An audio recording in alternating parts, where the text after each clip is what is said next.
105.5, everything urban. It's your man Donni-Oh. Yes. J-Mo. Yes. You don't win a will I got wanting competition ain't dope. Beat you, break you, broke you, smoke you, take you, send you to your little group on mute. Sooner or later, he wanna flip, tell him full, send me half with a and all that other ringling brother. It's sporty. Yeah, it's the kid, Maryland's mixtape boss, DJ Ill Kid. Catch me every Sunday on Live 97.5, you feel me? Live 97.5, you dig? 4 to 7 on It's Yours Radio. Salute, DMV mixtape boss. Let's go.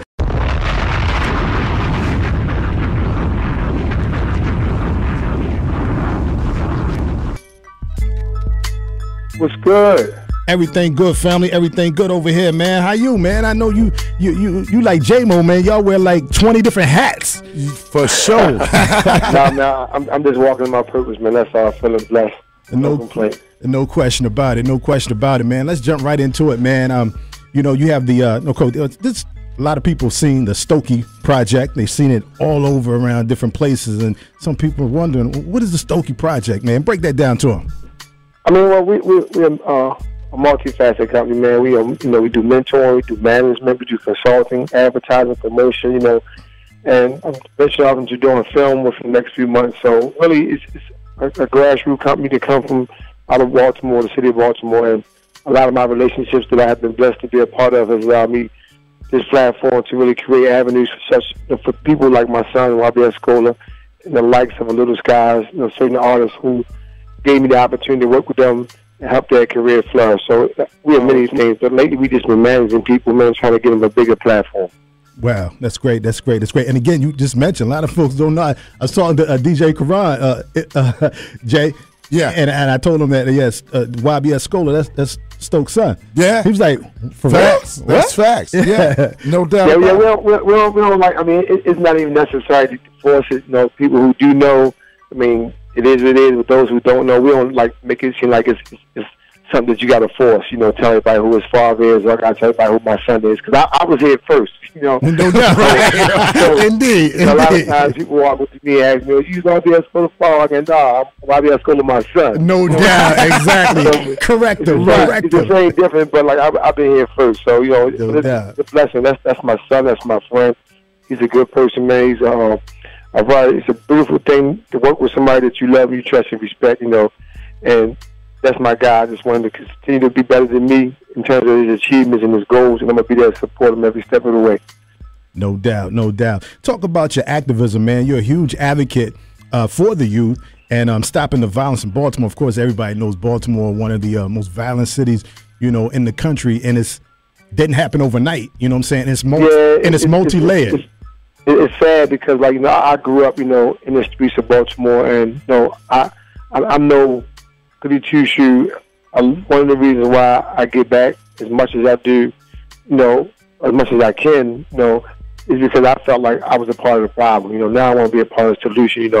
And I perpetuated a negative narrative for a long time that may have, increased what you see today.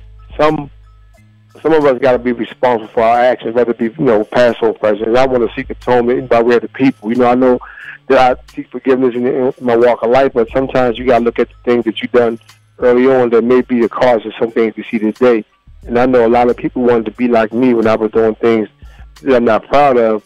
They even lost their life or their freedom or even their health. So now I want to make sure that I leave a different conversation, give these kids a positive platform, give them a chance to be healthy and successful, and more importantly, get a good education, man, because Baltimore has been so desensitized and hopeless over the last several years that it's almost insane.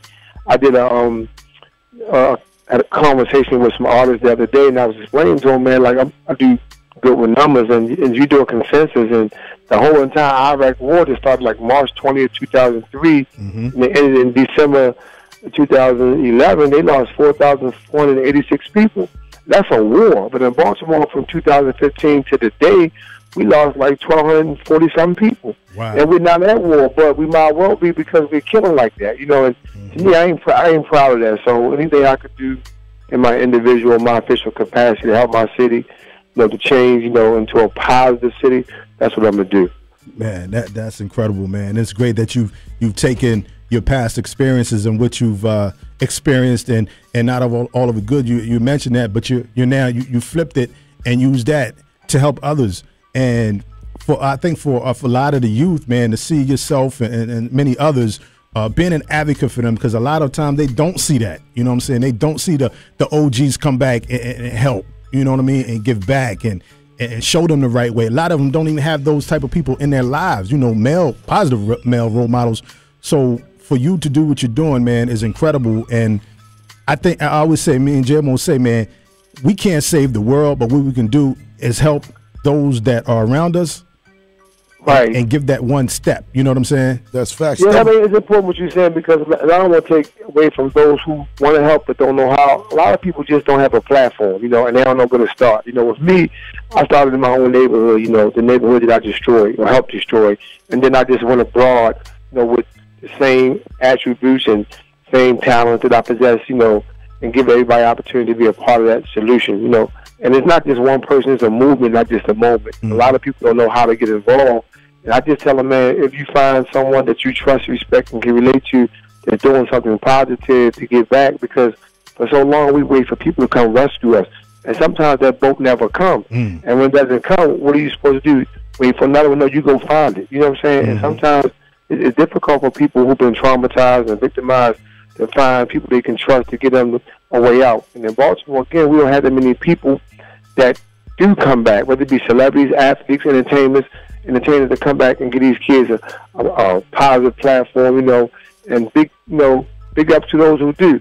I'm just one individual from the city, man, who love it. Baltimore gave me my identity everywhere I go. I'm proud to rep Baltimore in its fullest. So I just hope that we can find a way collectively to get these kids a different future than what we had, because they are the future. If not, then we're in trouble. No doubt. And one thing you mentioned about the educational part earlier, you know, last week we had Emery on, and we had talked about the education. And like last year, it was $11 million projected to go to Baltimore City Public Schools. It was denied, but they accepted and went forward with the $30 million towards building a youth prison. Exactly. So that just let us know where their priorities are. Yeah, and I think a lot of that has something to do with, you know, people getting involved in the political system in the process. So when we vote certain people win, there are the consequences of that. Just like right now with the Supreme Court justice, right? You know, those who didn't vote, you know, for a Democratic president, or those who didn't vote at all, you know, we are suffering from that, which come by way of him winning the election. So even in Baltimore, with a Republican governor who may don't understand or don't really care about the traumatic experience some of these kids suffer from education, you know, and lack of, you know, and focus more on things that benefit the people that voted him. You know what I'm saying? So if you create prisons, who you gonna put in there? Animals? No, you gonna put people in there. As long as you put people in there, then somebody got a job. But if you don't educate these people, they'll never have a job. So to me, the education component supersedes any type of prison or reform that you can think of. And I understand that these kids, you know, want or need a lot, but I always will invest in education, because once you create hope, you create opportunities. You know what I'm saying? But when you build prisons, it doesn't look like they're gonna put pigeons in there. They're gonna put kids in there. You know what I'm saying? So and that means they almost finding things for them to do to put them in prison. You know what I'm saying? It's not like they're gonna have an empty prison. But you never heard that before. Oh, the prison empty, so we're gonna shut it down. That's never gonna happen. You know? Because everybody want to keep their job. So I definitely disagree with that premise in terms of allocating that type of money when you could have built some more schools or gave these kids more resources to win. You know, again, that's why we got to get involved and vote and make sure we put people in there, man, who are going to protect our best interests. That's facts. Yeah. Yep. And that's so true, man, because you invest in where your priority is. So if you invest $30 million into the prisons, that's where your priorities are. So you're going to make sure, like you said, you fill those cells up. You know what I mean? As opposed to if you invest, you know, in the school system, then, you know, that right there shows that you're investing in the kids, and you don't. And you have a good school system and a good system there in place, you can help avoid them going to prison. Iraqi, like right now in 2000, I'm gonna give you some numbers real quick. In 2015, in Baltimore City, we lost 344 people to homicide. In 2016, we lost 319. Last year, we lost 343. Right now, last time I checked, we had 240-some people that was murdered. 84.6% of those people was in the rap music. Somewhere in that bio, they was in the rap music. So what I do, I create a free platform by way of Shoe City and New Balance to give these same individuals that's in these at-risk neighborhoods or communities a chance to do what they love to do. And they come out in large numbers. While they're at the event, they're not in any harm's way and they're not at risk. So now, with me knowing that basketball has come secondary to rap, which is mean rap is the new basketball, why won't they give these kids something they love to do and invest in them? And I'm not saying as a form of education, I'm saying as a form of recreation, because when they're doing what they love to do, they're out of harm's way. And when they start investing into these kids, that's just a scenario I'm giving you about investing. I invest my time and my platform to give these kids something to do. We don't see too many commercials or any at all on TV about how to be, an engineer, you know what I'm saying, or a meteorologist. Those type of things don't come our way, but they're jobs that are created for people who are interested in that field. So right now, I'm just trying to find a way to change the narrative, with the help of a lot of influential people, to use that platform to let these kids know some of us do care. We're going to show up in the communities. We're not going to talk about y'all. We're going to talk to y'all. And with the 1,440 minutes in a day that they use, that God give us, I'm going to try to use half of that to get back to these kids. You know what I'm saying? And that's all I can do. Man, that's dope. Jay, you wanted to ask? And you definitely been doing that, bro. I've been seeing you moving around the city, with the Shoe City tour, and like you said, the kids been coming out, and I'm loving what I see. And I know you were instrumental, Stoke, in bringing a lot of the celebrities back to Baltimore doing the rides, and right, pretty much you were at the forefront of. You would speak on that a bit, and how. Well, it's funny, man. It's so ironic that y'all spoke about my brother Henry, man. Shout out to Henry, somebody I love, respect, man, and take one to the dome for us, my brother, man. And what happened was in 2015, during the ride, I was at the Horseshoe Casino, and if you ever been there before, hopefully you haven't, but they got TVs. They got TVs, but the TV doesn't have any sound. And I was watching, playing blackjack, and I seen a split screen of two things going on in Baltimore simultaneously. One was Mondawmin Mall being rioted or broken into, and then CVS was on fire. Well, Henry called my phone like, "Yo, what's going on?" Like, nothing, because I didn't want him to know where I was at. I didn't want him to keep me, about being at the casino. So once he said, "Man, something going on in the city," I said, "What?" I looked at the TV and I seen all these people running and doing all the different stuff. So then, I went outside. Well, he said, "Man, they going crazy in the city, man. We got to do something." I said, "Do what?" And first thing I thought, he wanted me to get in front of 2,000 people and tell them stop. He's like, no, we got to organize a movement. So I went to social network with the help of guys like Meek Mills, who let me use his platform. They put out a flyer and told everybody to meet us up Cloverdale basketball court so we can organize peacefully and demonstrate how we can take back our city, and then vent for these kids who were very frustrated about the police brutality, and all the things they was going through, and the death of Freddie Gray.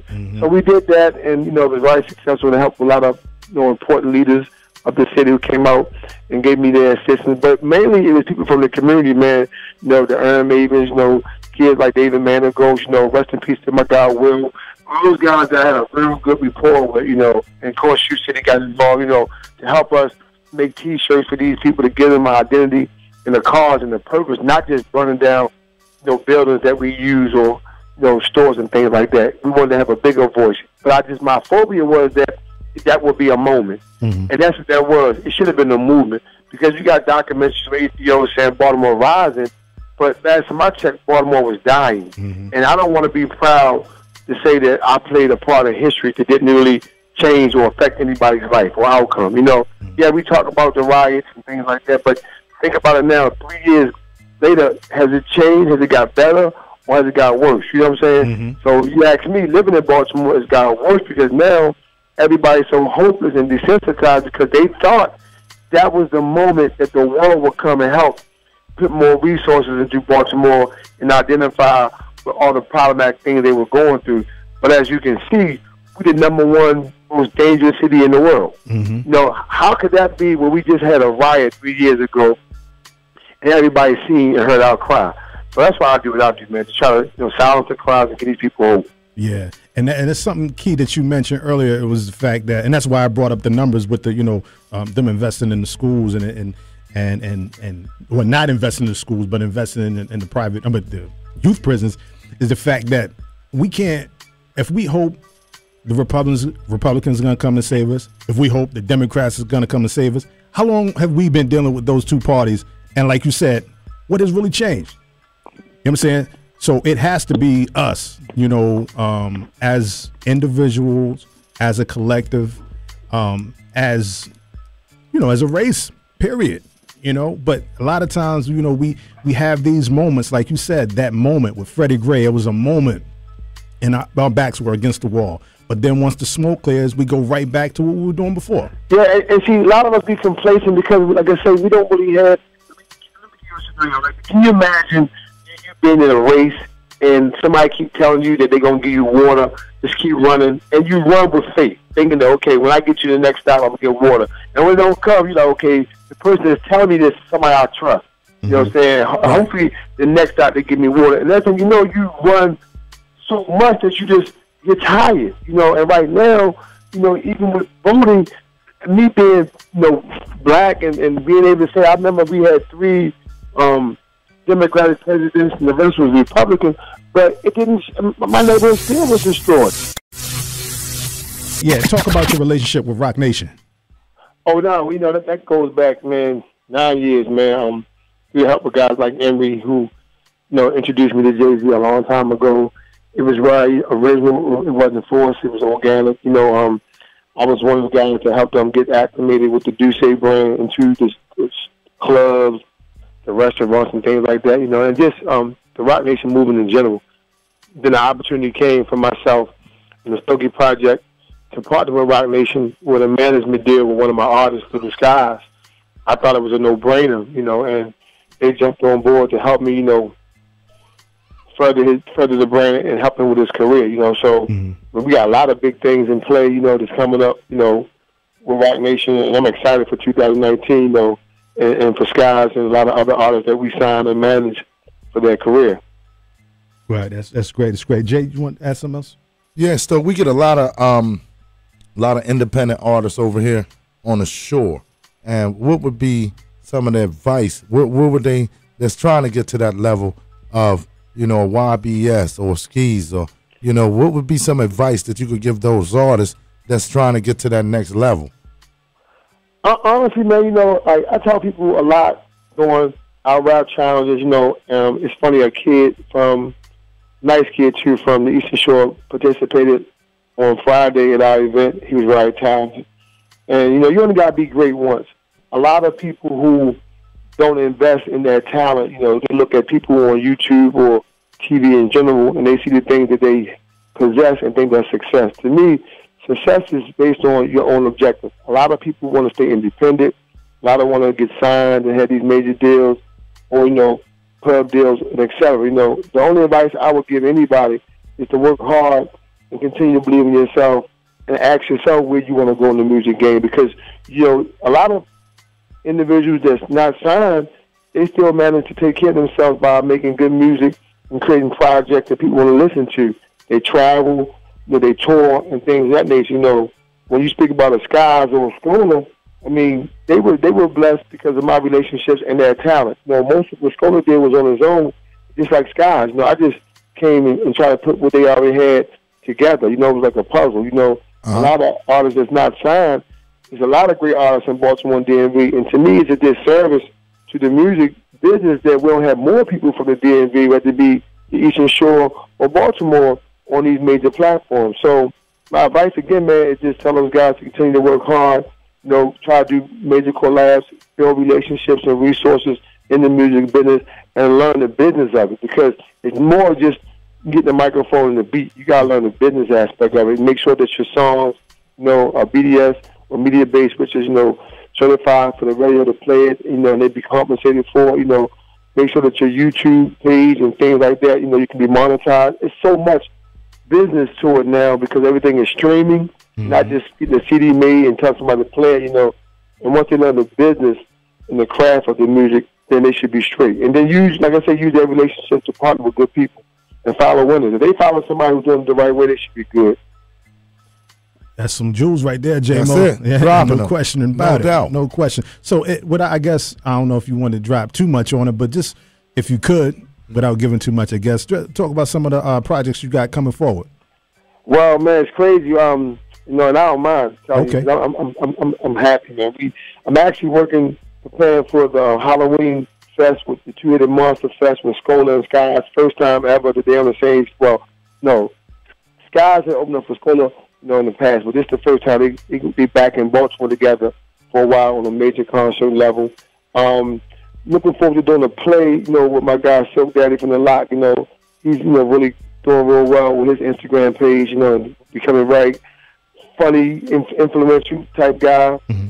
Signing a few more artists. I got another artist I'm working with, you know, her name is Nana. She's 10 years old, man. She's probably one of the most talented young people I've seen in a very, very long time. Wow, you said 10? Say it again? You said 10 years old? She's 10. Yeah, she's Wow. 10 years old, man. Wow. And we working on her project right now.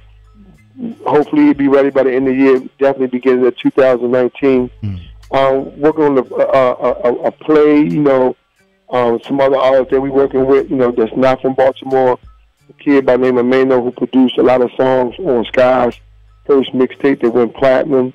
Working with him some more. Working with another kid, you know, from out of like the Pennsylvania area, you know. So I'm just looking forward, man, to growing the brand, you know, right cohesively and giving these kids a platform that we use to be successful from our walk of life, not just music, but, you know, anything that we can manage to make sense, you know, and give someone, you know, a good representation.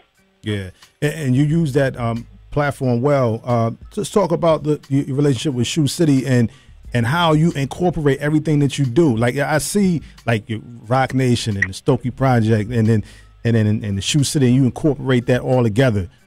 How do you make your vision? Because that's another thing.